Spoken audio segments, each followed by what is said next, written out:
Come join me on Nightmare Truth, where all the stories you are about to hear are true.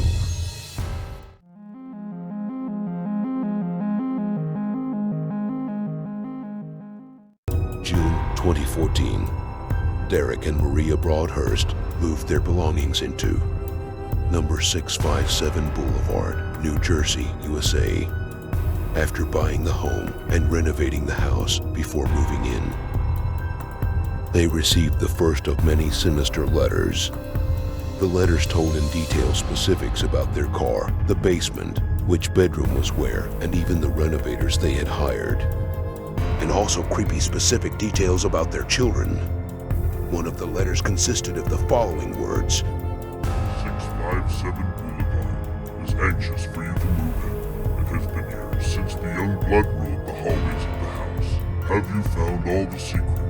Has it told yet where the young blood play in the basement, or are they too afraid to go down there alone? I would be very afraid if I were there. It is far away from the rest of the house. If you were upstairs, you would never hear them scream. Will they sleep in the attic, or will they sleep on the second floor? Is the bedroom facing the street? I'll know as soon as you move in. It will help me to know who is in which bedroom. Then I can plan better and sign the watcher. The previous owners had lived in the house for 23 years without prior incidents. But shortly before moving out, they did receive a letter from the watcher, which they disregarded. The watcher described in the letters how their grandfather watched the house in the 1920s, and their father watched it in the 1960s. It is now their time to watch. They asked why the family were there. The letters were brought to the attention of Westfield police, who investigated and found a nearby neighbor had also received a letter from the watcher which implied the net door neighbor may be involved. But nobody was charged.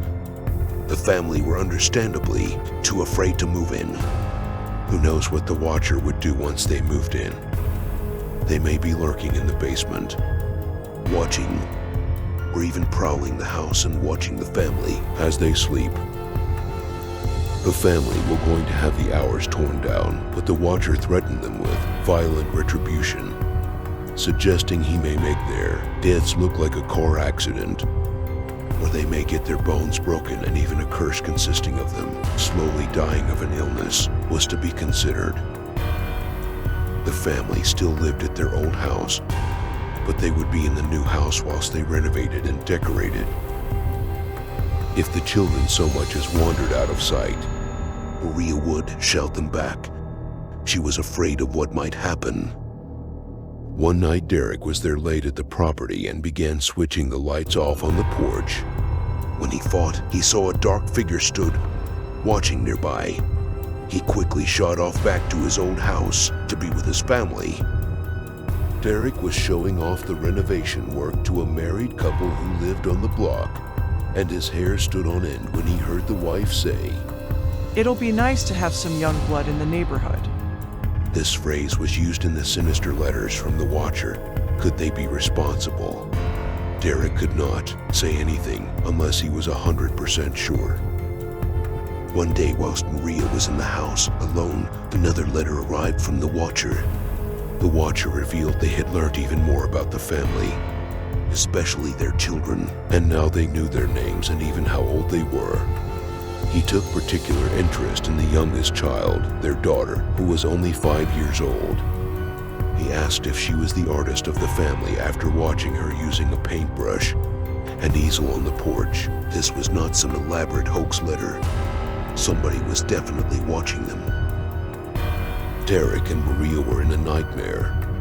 They stopped allowing their kids to come to the house and decided they would not be moving in anytime soon. Derek set up webcams in the property and spent nights alone crouched in the dark in the vain hope of receiving a clue as to who the watcher was. After a fruitless police investigation that even involved interviewing Michael Langford, a next-door neighbor who lived with a family often described as odd, he was never charged with anything due to lack of evidence. Derek started to do his own investigation. He was adamant it could only be the next door neighbor, because they had sight lines to see everything that was observed in the letters. A detective investigating the case focused on the Langford family, and Michael Langford was brought in again for questioning, and things became hostile. But there was simply no evidence. The private investigator also found other suspects, such as 2 local child sex offenders on the radar, living just a few blocks away. A painter working on the Broadhurst family home from hell said he had noticed something rather strange one day whilst painting.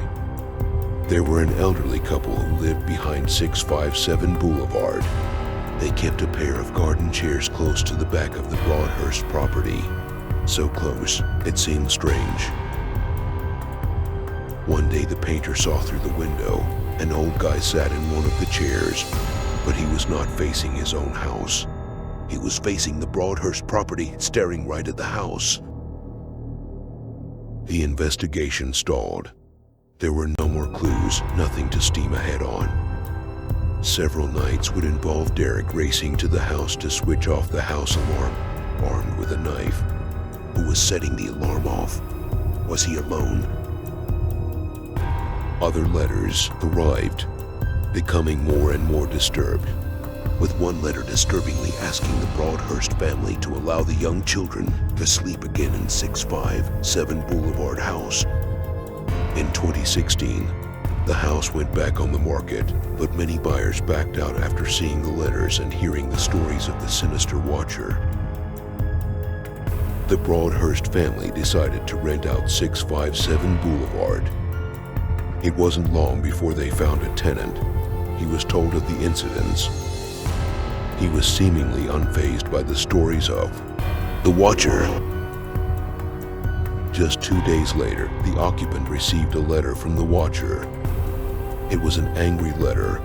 It mentioned they watched on the nights Derek was sitting in the dark, alone, waiting for the watcher.